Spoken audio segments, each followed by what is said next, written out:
Hello friends, मैं doctor Surendra Verma आपका अपने यूट्यूब चैनल पर स्वागत करता हूं। दोस्तों, हमारे आज की खान पीन की शैली के बदलाव के कारण हमारे अंदर बहुत से मिनरल्स हैं, उनकी कमी आ जाती है, जिनमें से एक मुख्य है कैल्शियम। जब कैल्शियम की कमी होती है तो हमारा डॉक्टर हमें कई प्रकार के कैल्शियम सप्लीमेंट्स बताता है, लेकिन कई लोग बिना डॉक्टर की मर्जी के कैल्शियम अपनी मर्जी से लंबे समय तक खाते रहते हैं। उसका क्या नुकसान हो सकता है, ये हम आपको इस वीडियो में बताएंगे। और दूसरा साथ में ये बताएंगे कि कैल्शियम की सप्लीमेंट को किस समय खाना चाहिए, कितनी मात्रा में खाना चाहिए और किन मेडिसिन के साथ इसको नहीं खाना चाहिए। तो ये सब बातें आज हम इस वीडियो में करेंगे। तो जो दर्शक नहीं हैं उनसे रिक्वेस्ट है कि मेरे इस चैनल को सब्सक्राइब करें और वीडियो को लास्ट तक देखें। दोस्तों, कैल्शियम हमारे शरीर में हड्डियों तथा दांतों को बनाने में महत्वपूर्ण भूमिका निभाता है और कैल्शियम के साथ विटामिन डी का होना बहुत जरूरी है।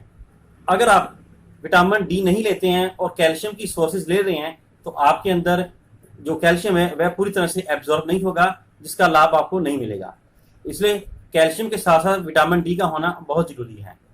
और दूसरी एक बात, कैल्शियम सिर्फ हड्डियों दांतों के लिए भी जरूरी नहीं है, यह हार्ट के मसल के लिए भी बहुत जरूरी है। नॉर्मल हार्ट बीट के लिए कैल्शियम का होना बहुत जरूरी है। अगर किसी के अंदर कैल्शियम की कमी आ जाती है तो उसकी पल्स रेट, हार्ट बीट या तो बढ़ जाएगी या कम हो जाएगी। तो इसलिए इसके साथ साथ जिनके अंदर कैल्शियम की कमी है उनके अंदर मसल क्रैम्प होने का भी खतरा रहता है, मतलब मांसपेशियों में ऐंठन, इसकी समस्या भी आ जाती है। तो इसलिए कैल्शियम को सिर्फ हड्डियों और दांतों से नहीं जोड़ना चाहिए, नॉर्मल मसल फंक्शन के लिए और नॉर्मल हार्ट की फंक्शन के लिए भी कैल्शियम का होना बहुत जरूरी है। अब बात करते हैं कि हमें डेली कितना कैल्शियम खाना चाहिए। ऑन एन एवरेज हमें 800 से 1000 mg जो कैल्शियम है रोज खाना चाहिए, लेकिन हमारी जिस प्रकार की डाइट है उसके हिसाब से हम 400 या 500 mg ही कैल्शियम रोज का खाते हैं। इसलिए हमें कैल्शियम की एक टैबलेट सप्लीमेंट के रूप में जरूर रोज खानी चाहिए, लेकिन ये लगातार नहीं खानी चाहिए। तो आप अपने डॉक्टर से मिलके जितने आपके अंदर कैल्शियम की कमी है उसके अनुसार ही खाइए। हमारे शरीर के अंदर कैल्शियम की कमी कितनी है, इसको जानने के लिए हमें अपने ब्लड का एक टेस्ट करवा लेना चाहिए, जिसको सीरम कैल्शियम बोलते हैं।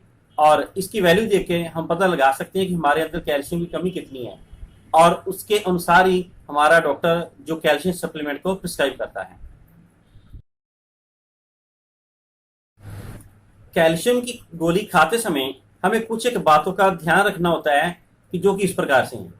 सबसे पहले, कैल्शियम की गोली जब भी खाएं इसके साथ पानी भरपूर मात्रा में पिएं। थोड़े पानी से कैल्शियम की गोली नहीं खानी चाहिए, क्योंकि कैल्शियम की गोली अगर कम पानी से खाएंगे तो प्रॉपर डिसॉल्व नहीं होती है, जिसके कारण आगे जाके इसको फिल्टर होने में परेशानी आ सकती है। कैल्शियम दो प्रकार का मिलता है, कैल्शियम कार्बोनेट और कैल्शियम एस्पिरेट। जो कैल्शियम एस्पिरेट है उसकी एब्जॉर्प्शन ज़्यादा अच्छे प्रकार से होती है, इसको ज़्यादा प्रेफर करना चाहिए। कैल्शियम की गोली खाने का सबसे बेस्ट टाइम रात को भोजन करने के बाद होता है। और एक बात का ख्याल रखें कि जब हम कैल्शियम की टैबलेट या सप्लीमेंट खाएं, इसके साथ किसी अन्य प्रकार की मेडिसिन का सेवन ना करें।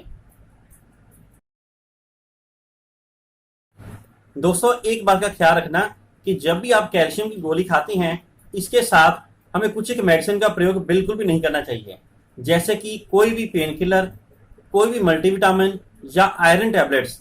ये कैल्शियम की टैबलेट के साथ नहीं खाने चाहिए, क्योंकि ऐसा करने से कैल्शियम की एब्जॉर्प्शन कम होती है, या कैल्शियम की एब्जॉर्प्शन कम होगी, या जैसे आयरन खाते हैं इसकी एब्जॉर्प्शन कम होगी। मतलब कि दोनों में से किसी एक की एब्जॉर्प्शन प्रॉपर नहीं होगी। इसलिए जब कभी भी कैल्शियम की सप्लीमेंट लें, अकेला खाएं और उसके साथ पानी ज़्यादा से ज़्यादा पिएं। कैल्शियम सप्लीमेंट्स की सबसे ज़्यादा जरूरत ग्रोइंग एज में बच्चों को होती है, और उसके साथ ही प्रेगनेंसी में, और जो माताएं बच्चों को दूध पिला रही हैं उनको ज़्यादा जरूरत होती है। इसके साथ ही साथ 50 साल के बाद लेडीज को जिनके अंदर मीनोपॉज हो चुका है उनको भी कैल्शियम सप्लीमेंट्स लेते रहना चाहिए, नहीं तो उनके अंदर ऑस्टियोपोरोसिस नाम की डिजीज होने का डर रहता है, जिसके अंदर हड्डियां इतनी कमजोर हो जाती हैं कि कई बार सामान्य तौर पर उसको झटकने से भी वह टूटने का डर रहता है। बच्चों के अंदर अगर कैल्शियम की कमी आएगी तो उनका प्रॉपर हाइट नहीं बनेगी, और साथ ही साथ उनके दांत भी खराब बनेंगे, डिफॉर्म बनेंगे। इसलिए बच्चों के अंदर कैल्शियम के सोर्स और सप्लीमेंट्स जरूर देने चाहिए ताकि उनका प्रॉपर विकास हो सके। तो दोस्तों, ये था कैल्शियम सप्लीमेंट्स के बारे में। आशा करता हूं कि आपको ये जानकारी अच्छी लगी होगी। अगर आपको ये वीडियो अच्छा लगे तो मेरे इस वीडियो को लाइक करें, शेयर करें और मेरे इस चैनल को सब्सक्राइब करें। Thank you.